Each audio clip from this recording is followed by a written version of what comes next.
안녕하세요. 자, 오늘은 8장 경우의 수와 확률 단원에 대해서 같이 공부해 보도록 하겠습니다. 자, 그 중에서 8.1 경우의 수를 같이 볼 건데요. 자, 경우의 수로 들어가기 전에 준비해 볼까요를 같이 볼게요. 자, 준비해 볼까요를 보면 1번 각 면에 1에서 6가지의 수가 적힌 정육면체 주사위 한 개를 던질 때 나올 수 있는 면의 가지수를 물어봤어요. 자, 1부터 6까지 있기 때문에 6가지 수가 되겠고요. 자, 2번 동전 한 개를 던질 때 앞면이 나올 가능성을 수로 나타내시오 라고 했어요. 동전은 앞면과 뒷면으로 되어 있죠. 자, 그럼 전체 경우의 수는 두 가지고요. 그 중에서 앞면이 나올 가능성은 2분의 1이 되겠습니다. 3번 오른쪽은 주인에 반 학생들이 1분 동안 줄넘기를 하는 수를 조사하여 나타낸 표이다. 표를 완성하시오 라고 했는데 문제에서 보면 0부터 0 이상 20 미만인 학생 수 도수가 나타나 있고 여기에 대한 상대 도수를 구하는 문제예요. 자, 이거는 전체 학생 수 분의 이 범위에 해당하는 도수를 구해주면 되겠죠? 자, 그래서 25분의 2라고 상대 도수를 구해주면 되겠고요. 자, 이거를 소수로 표현해주면 0.08이 되고요. 두 번째는 25분의 9. 이거를 소수로 표현해주면 0.36이 되겠고요. 세 번째로 25분의 11. 이거를 소수로 나타내면 0.44. 그 다음에 네 번째로 25분의 2. 이거를 소수로 나타냈더니 0.08. 그리고 마지막으로 25분의 1이 돼서 0.04가 돼요. 이렇게 0.08부터 0.04까지 쭉 더해주면 이 값이 1이 나옵니다. 8.0 우리는 모두 미래의 영감. 우리는 일상생활에서 많은 순간 선택을 하게 되는데 예를 들면 친구와 같이 영화를 보러 나갈 때 어떤 옷을 입을까? 또는 무엇을 타고 갈까? 어떤 간식을 먹을까 등과 같이 어떤 상황에서 나타날 수 있는 경우를 생각해보고 선택을 하게 된다라고 해요. 이런 선택을 할 때는 나의 경험을 바탕으로 할 때도 있지만 일기예보에서 하는 비가 올 가능성을 보고 우산을 준비한다던가 농구 경기에서 자유투 성공률을 참고해서 득점 가능성을 예상하는 것과 같이 여러분들은 통계 자료의 분석을 바탕으로 할 때도 있어요. 이와 같이 어떤 일이 일어날 가능성을 예측하는 것은 불확실한 미래를 대비하기 위해서 보다 나은 선택을 하는데 도움을 주고 있고요. 그래서 일상생활에서 이렇게 확률이 다양한 형태로 여러분들한테 활용되고 있는데 어떤 상황에서 활용되고 있는지 적용되는 상황을 한번 찾아보면 좋을 것 같아요. 자, 그럼 아래 문제 한번 각자 풀어보도록 하고요. 페이지 249페이지 같이 보도록 하겠습니다. 자, 교과서 249페이지 생각력에 같이 한번 보겠습니다.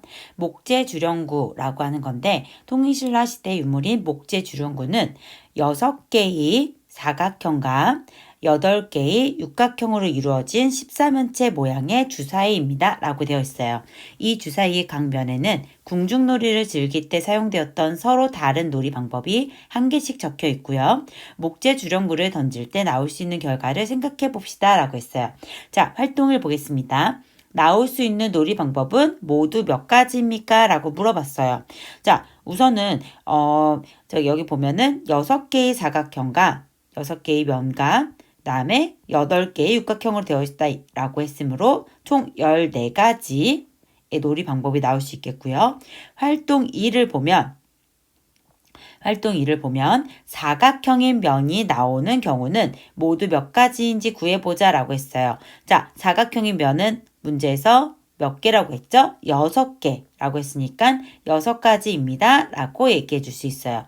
자, 생각 1 아래를 보겠습니다. 생각 1을 보면 목재 주령구를 던질 때 사각형인 면이 나온다. 육각형인 면이 나온다. 등과 같이 자, 여기 교과서 줄치도록 할게요. 동일한 조건 아래 여러 번 반복할 수 있는 실험이나 관찰을 통해 얻어지는 결과를 무엇이라고 한다고요? 사건이라고 한다. 라고 했어요. 자, 그리고 사건이 일어날 수 있는 가지수를 경우의 수라고 한다고 했어요. 자, 경우의 수는 중복해서도 안 되고요. 그리고 어느 한 가지를 빠뜨려서도 안 돼요. 그래서 어떤 사건이 일어날 수 있는 모든 가지수를 다 구해주면 됩니다. 그리고 예를 들어서 사각형의 면이 나온다는 것은 사건이 일어난 경우이기 때문에 방금 전에 우리가 구했듯이 6가지고요. 그래서 이 사건이 일어나는 경우는 6입니다 라고 얘기할 수가 있어요. 문제 1번. 한 개의 주사위를 던질 때 물음에 답하시오 라고 했어요. 주사위 아래 그림을 봤더니 주사위는 각 면에 1이 있고요. 그 다음에 2, 3, 4, 5, 6, 6개의 면에 각각 1부터 6까지 숫자가 적혀 있어요.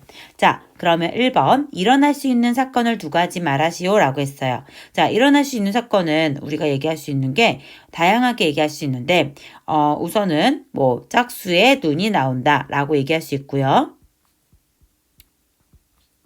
아니면 소수의 눈이 나온다 라고 얘기할 수 있고요. 또 다양하게 홀수의 눈이 나온다. 아니면 2의 배수의 눈이 나온다. 3의 배수의 눈이 나온다. 다양하게 얘기해 줄 수가 있어요. 자, 2번. 1에서 말하는 각각의 사건이 일어날 수 있는 경우의 수를 구하시오 라고 했어요. 우선 첫 번째, 짝수의 눈이 나온다 라고 하는 사건에 대한 경우의 수는 주사위는 1부터 6까지 숫자가 있기 때문에 짝수는 2, 4, 6 따라서 총 3가지입니다 라고 얘기할 수 있고요. 다음에 두 번째, 소수의 눈이 나온다 라고 얘기할 수 있는 경우는 우선 소수라고 하는 거는 약수가 1과 자기 자신만을 가지는 수를 소수라고 하는데 자, 소수는 2가 있고요. 3이 있고요. 5가 있어요. 그래서 총 3가지입니다 라고 설명할 수 있겠습니다. 자, 250페이지 생각 2를 같이 한번 보도록 하겠습니다.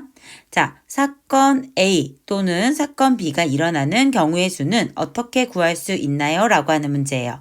자, 정인이네 중학교 학생들은 방과후 활동으로 오른쪽과 같은 프로그램 중에서 한 가지를 선택하여 신청할 수 있다라고 했어요. 오른쪽 프로그램에서 예술 방과후 프로그램을 선택할 수 있는 경우는 4가지이고 예술 방과후 프로그램 4가지 그리고 체육 방과후 프로그램을 선택할 수 있는 경우는 3가지이다 라고 했어요. 그런데 예술 방과후 프로그램과 체육 방과후 프로그램을 동시에 선택할 수가 없기 때문에 정인이가 방과후 프로그램 또는 체육 방과후 프로그램 중에서 한 가지를 선택하여 신청하는 경우의 수는 4 더하기 3 이꼴 4 더하기 3은 7 이렇게 설명할 수 있어요. 즉, 이 얘기는 뭐냐면 예술 또는 체육 이렇게 방과후 프로그램 중에서 선택하는 경우예요. 뭐 예술도 선택하고 그리고 체육도 선택하는 경우가 아니라 총 예술이 4개이고 체육이 3개이니까 총 7개 중에서 하나를 선택하는 경우를 물어보는 경우예요. 그래서 이 경우는 또는 사건 A 또는 사건 B 일어나는 경우의 수는 각각의 사건의 경우의 수를 더해서 그 중에서 고르는 경우이기 때문에 4 더하기 3은 7입니다 라고 설명할 수 있습니다. 예제 1번 보겠습니다. 혜린이네 학교에서는 박물관 3곳, 미술관 3곳, 전통시장 2곳 중 한 곳에서 체험학습을 하려고 한다 라고 했어요.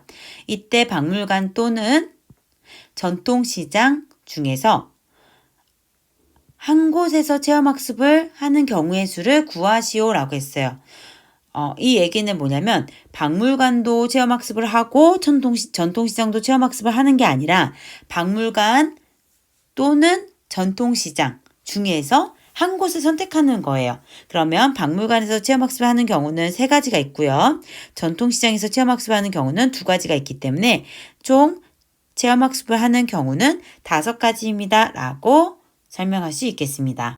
문제 2번 주머니 속에 1부터 7까지의 자연수가 각각 적힌 공 7개가 들어있다 라고 했어요. 이 주머니에서 한 개의 공을 꺼낼 때 2의 배수 또는 5의 배수가 적힌 공이 나오는 경우의 수를 구하시오 라고 했어요. 자, 그러면 2의 배수가 나올 수 있는 경우는 2, 4, 6, 총 3가지가 있고요.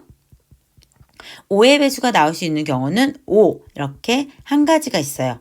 따라서 2의 배수가 나올 수 있는 경우의 수 3가지 플러스 5의 배수가 나올 수 있는 경우의 수 1가지, 즉 4가지가 답이 되겠습니다. 그럼 오늘 배운 개념 정리하고 가겠습니다. 첫 번째로 배운 개념은 사건에 대해서 배웠는데요. 사건이란 동일한 조건 아래에서 여러 번 반복할 수 있는 실험이나 관찰을 통해 얻어지는 결과를 사건이라고 하고요. 두 번째로 경우의 수는 사건이 일어날 수 있는 가지수를 경우의 수라고 하고요. 세 번째로 사건 A 또는 사건 B가 일어나는 경우의 수를 구할 때 사건 A 또는 사건 B가 동시에 일어나지 않을 때 사건 A가 일어나는 경우의 수를 M, 사건 B가 일어나는 경우의 수를 N이라고 하면 사건 A 또는 사건 B가 일어나는 경우의 수는 M 플러스 N을 이용해서 구할 수 있습니다. 자, 그럼 오늘 수업 페이지 250페이지까지 모두 마치겠습니다.